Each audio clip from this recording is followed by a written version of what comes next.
सिलीगुड़ी की हैरान कर देने वाली घटना। मरीज जाए तो कहां जाए, निजी अस्पताल महंगा तो सरकारी अस्पताल लापरवाह। नमस्कार, मैं रियांशी और आप देख रहे हैं खबर समय।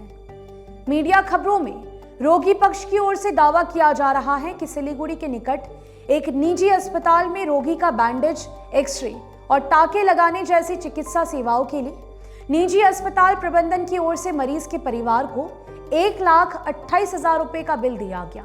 दूसरी तरफ अस्पताल प्रबंधन की ओर से दावा किया गया है कि मरीज का ऑपरेशन हुआ है। यह ऑपरेशन 4 घंटे तक चला और इस चिकित्सा के आधार पर बिल 1,28,000 रुपए का बनाया गया। अब सवाल यह है कि रोगी पक्ष सही बयान दे रहा है या फिर अस्पताल प्रबंधन की ओर से जो कहा जा रहा है वो सही है। हालांकि ये जांच का विषय है और माटीगाड़ा थाने की पुलिस मामले की जांच कर रही है।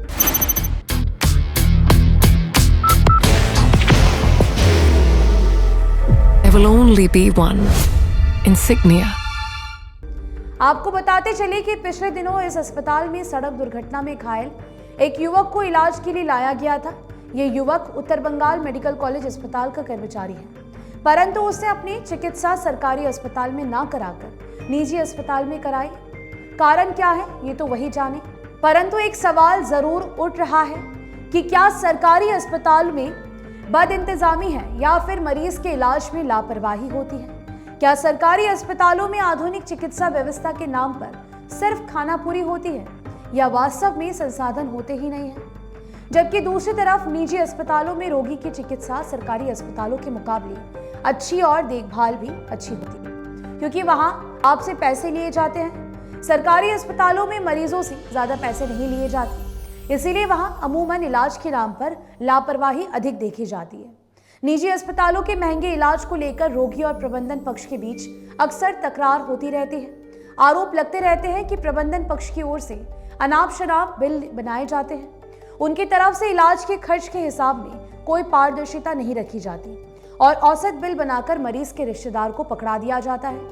कभी कभी तो यह बिल मरीज की सामाजिक स्थिति और जेब को लेकर बनाया जाता है। एक अमीर और धनवान व्यक्ति निजी अस्पतालों के भारी भरकम बिल का तो आसानी से भुगतान कर देता है, परंतु एक गरीब व्यक्ति के लिए काफी कठिन होता है और तब प्रबंधन पक्ष और मरीज पक्ष के बीच कहासुनी और लड़ाई झगड़े शुरू हो जाते हैं। बाहर की भागदौड़ अब नहीं तोड़ेगा आपके घर का सुकून। SBM गोल्ड UPVC विंडोज, आपके घर का सुकून। कई बार निजी अस्पताल रोगी को भर्ती करते समय रोगी पक्ष से एक मोटी रकम अग्रिम भुगतान के नाम पर जमा कर लेते हैं। हालांकि ये वैधानिक नहीं होती है, कानून इसकी कतई इजाजत नहीं देता। अगर मरीज के पास पैसे नहीं हो तो क्या इलाज नहीं होगा। दरअसल बाद में प्रबंधन और रोगी पक्ष के बीच मामला बिगड़ ना जाए ये देखते हुए निजी अस्पताल प्रबंधन रोगी के परिवार से पैसे जमा कर लेता है। ये सही है कि निजी अस्पतालों में इलाज सरकारी अस्पतालों के मुकाबले अच्छा होता है और वहां मरीज की अपेक्षाकृत अधिक देखभाल की जाती है। रोगी पक्ष के लोग यही उम्मीद रखते हैं कि निजी अस्पताल प्रबंधन जब बिल बनाए तो उनका बिल तर्कसंगत और यथार्थपूर्ण हो, ना कि मनमाना बिल बनाकर रोगी पक्ष को परेशान किया जाए। मरीज या मरीज के परिवार को अधिकार है कि वो इलाज की फीस और अन्य खर्चों का अस्पताल प्रबंधन से सही हिसाब ले। अस्पताल प्रबंधन का दायित्व है कि वो मरीज के रिश्तेदार को कन्विंस करे।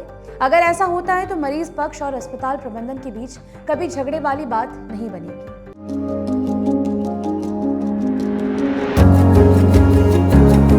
मनोकामना हॉस्पिटल, इस्कॉन मंदिर रोड, सेवक रोड, सिलीगुड़ी। क्योंकि मरीज पक्ष भी जानता है कि निजी अस्पतालों में इलाज महंगा होता है, पर इतना महंगा नहीं कि उसे दिया ही ना जा सके।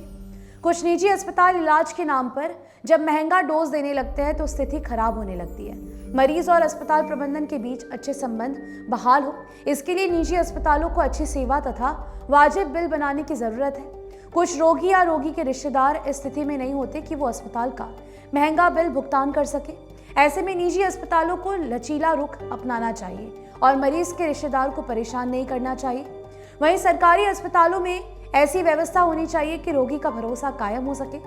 अगर रोगी पक्ष तथा अस्पताल प्रबंधन दोनों ही जिम्मेदारी पूर्ण व्यवहार करें तो भविष्य में किसी भी तरह की अनहोनी घटनाओं से बचा जा सकता है। Elevate your career at IIHM Siliguri, organizers of the International Young Chef Olympiad. Earn a degree with placements in France and Mauritius. Now in Kalimpong. उम्मीद की जानी चाहिए कि भविष्य में सिलीगुड़ी में इस तरह की घटना की पुनरावृत्ति कम हो सके। इसके लिए सरकार और स्वास्थ्य प्रशासन को भी आगे आने की जरूरत है। फिलहाल आपकी क्या राय है इस पूरे मुद्दे को लेकर हमें जरूर से बताइएगा। मुझे दीजिए इजाजत, बता दें कि आपके लिए खबर हमारे प्रतिनिधि सुरेंद्र श्रीवास्तव द्वारा लिखी गई है। आप हमारी खबरों को YouTube पर भी देख सकते हैं। हर समय खबर समय। धन्यवाद।